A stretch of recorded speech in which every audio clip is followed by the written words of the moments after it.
who may be in possession of a firearm without criminal intent should make use of the amnesty. So too those who may have inherited a firearm from a relative and have it locked away in a safe. It also covers individuals who have decided that they no longer have use for a firearm. The object of this amnesty is to have those individuals surrender their firearms, said Chang. According to the order, any person who's acquired a firearm illegally but with no intent of committing an illegal act would benefit from the amnesty. It also covers the individual who voluntarily surrenders or discloses the location of any firearm or ammunition during the amnesty period. Such a person shall not be charged with any offense relating to the illegal possession, custody, or control of the firearm or ammunition, said Chang. Once the amnesty expires, those found in possession of an illegal gun can expect the full force of the law to apply, Chang warned. To make use of the amnesty, a person may call the police, go to the nearest police station, or engage with the services of an attorney at law. 4 killed, 1 injured in separate shootings in Clarendon. The police in Clarendon are probing separate shooting incidents, which left 4 people dead and 1 in hospital. In the first incident, a husband and wife, Evan Francis and Alicia Francis, were murdered at the gate of their home in Tollgate around 5:30 p.m. The attack came a day after their son's body was found along a roadway in Milk River. In the second incident, a gunman shot 2 men, 1 fatally, at a shopping content Yorktown. Toronto School of Management is thrilled to announce the launch of our exciting new 2-year diploma. The incident happened about 10 p.m. The deceased has been identified as Sylvester Eli Richardson. It is reported that Richardson and another man were at the shop watching music videos on a laptop when a man entered the establishment and ordered a soup.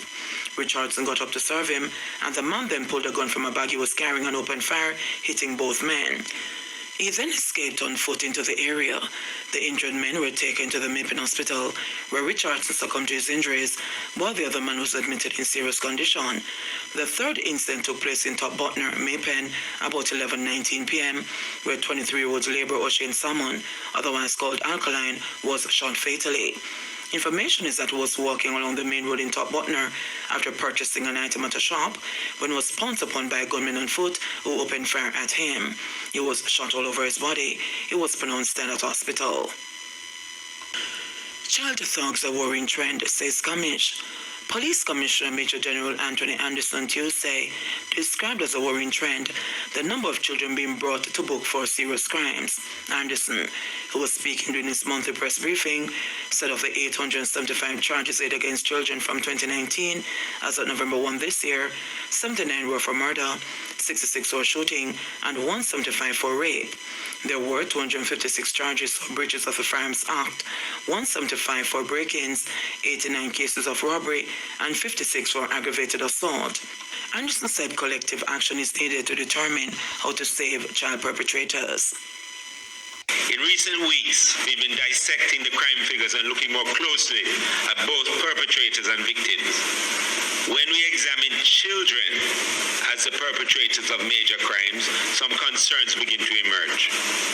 By definition, a child is a person below the age of 18 years, but bear in mind that most of the perpetrators in this category are between 15 and 17 years old.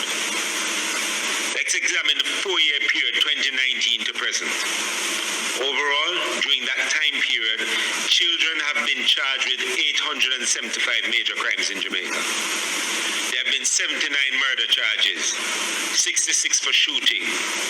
A total of 175 children have been charged for rape over the period. There have been 256 charges for breaches of the Firearm Act, 175 for break-ins, 89 cases of robbery, and 65 for aggravated assault. These individuals who, if we do not act collectively, are getting into an early career of violence and crime. We are bringing this to the nation's attention because, as a society, we have to decide how we are going to save them. Taxi leaders deplore voice notes, but Top Cop dismisses hate rumor. The heads of at least 2 taxi associations have denounced violence against the police following Tuesday's shooting of a traffic cop in downtown Kingston and celebratory voice notes with surface of persons purporting to be cabbies. Aaron Matis, president of the Spanish Town Taxi Association, deplored pronouncements of planned attacks on the police. Anything in any shape or form that would cost a life has to be denounced. As far as I'm concerned, if you have a problem with the man, there are channels to deal with it. Legal channels to deal with it. There is no way no man should have gone that route, Mattis said. But Commissioner of Police Major General Anthony Anderson dismissed the allegations of a hit on the cop that were fueled by the viral voice notes. Anderson said that there was no evidence to substantiate those claims. I went down to KPH and spoke to him myself to get a first-hand account of what happened. And based on what he indicated what happened, there was no particular indication from the incident that that was what was happening, the police chief said during a press conference Tuesday afternoon. Unless we get some information or intelligence that suggests that, I won't go down that road at this point. Anderson said the policeman's injuries are not life-threatening. Reports are that shortly after 7 a.m., the cop, who was driving a service motorcycle, was shot by men traveling on a bike along East Queen Street near Central Police Station. Raymond Bynes, president of the All Island United Group Taxi Association, said that he wasn't aware of the voice note allegations, but renewed the call for reform of the transport sector. That allegation or assumption about taxi operators is very unfortunate. I've been asking the relevant authority and people in position to make changes to how taxis operate. Until those changes are made, you'll always find anarchy and a lot of disagreements between taxi operators and the police or people in authority, Bynes said. Bynes suggested that the authorities work towards enforcing safe operations. They need to have these taxis aligned to an association, organization, or a company. If any of those taxis within that company or organization commits any breach on the roads, whether it is to a police, civilian, or pedestrian, that taxi can be immediately identified, Bynes said. Machete-wielding brawl leaves one dead. A 21-year-old man is dead and another man hospitalized after machete and knife-wielding brawl in the Miami Bay section of St. Ann Tuesday morning. The deceased has been identified as Miami Bay resident Romario Hay. Alwyn Lawrence, of no fixed address, is in the St. Ann's Bay Hospital in serious but stable condition. Reports from the police are that Hay, based on recommendations made by Lawrence, bought a car in Mandeville. On Tuesday, Hay approached Lawrence to discuss mechanical problems the car had developed. A fight began between the two men, and Hay allegedly used a machete to inflict wounds to Lawrence's head. Lawrence allegedly used a knife to stab Hay to the left side of his chest and shoulder.